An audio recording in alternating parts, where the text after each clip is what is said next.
So, have you ever noticed the same kind of looks and whispers that hurt you years ago tend to have a way of showing up again right when you're on the brink of finally saying, yes, all right, God, I'm going to step out and do what you asked me to do?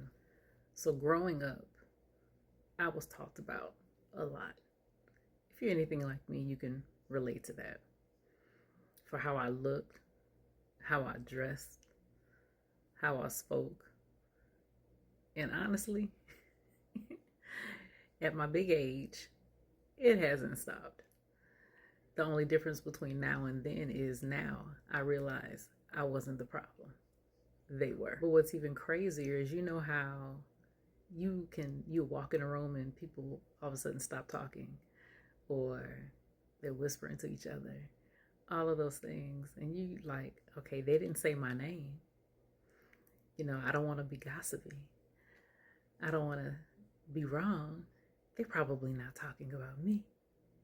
Well, sometimes, admittedly, some people will confess, and you will find out that they were indeed talking about you. But the problem is that sometimes I didn't realize how deeply those moments planted something in me, and it made me want to stay hidden, even when I knew God was calling me to step up. So last year, I think it was last year, I was invited to speak at an author spotlight. I felt ready. Still felt a little nervous.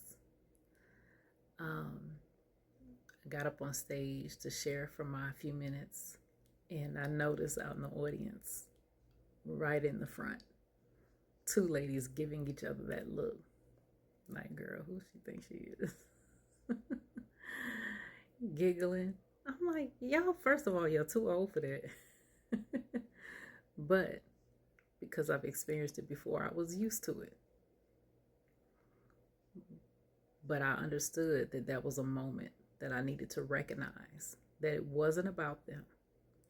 It was an old spirit that was testing to see if I really believed that I was who I said I was, that I was who God said I was. Did I believe it?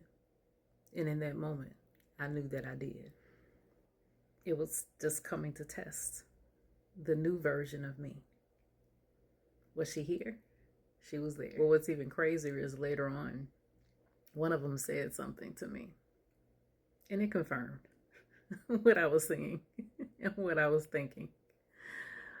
And they were still trying to be funny, but I didn't shrink because I know who I am now.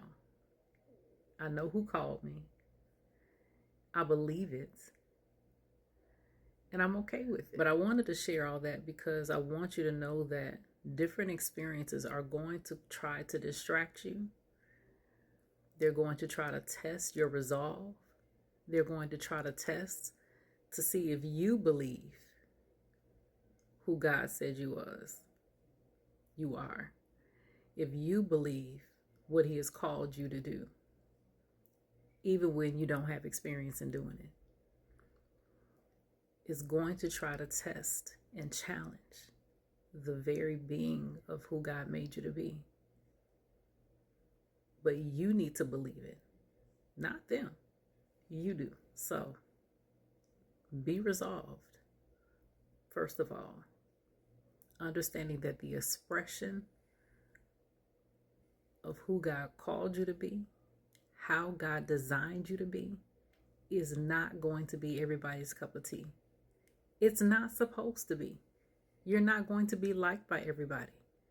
Everybody's not going to want to clamor to watch your stuff, to join your stuff.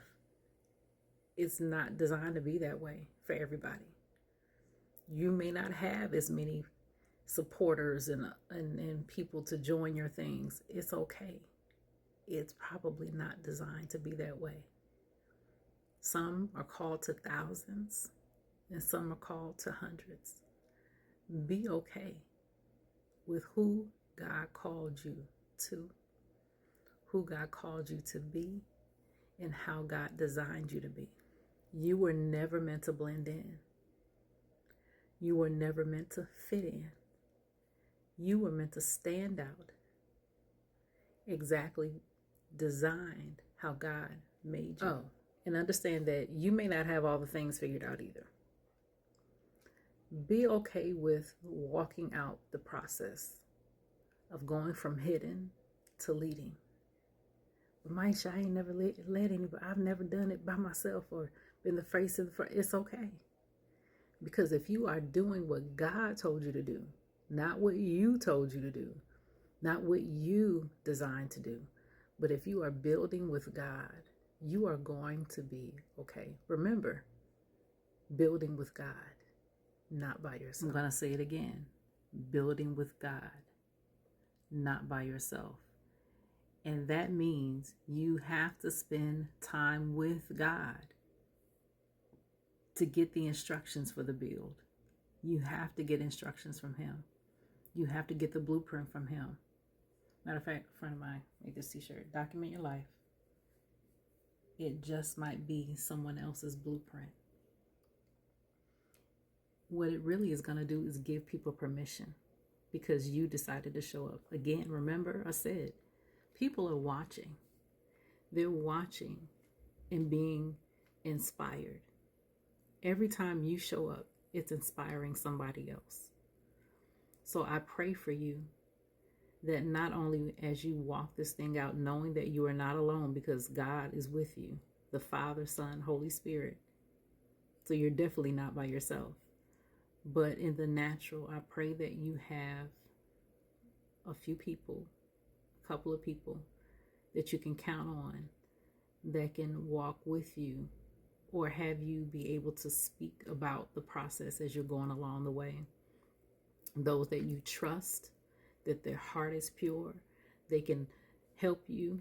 I have somebody, few people I'm blessed to have on my side that are able to tell me, listen, I ain't like that video because, or not, they didn't like the video, but give me pointers as to how to make things better.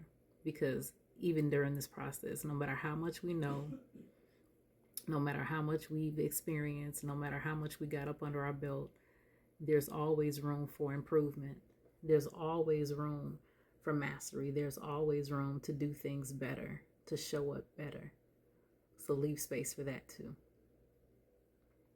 But again, when you're coming from a place of being hidden, serving in the background, and God is calling you out in the front, where it's time to lead, you have to start with leading yourself first.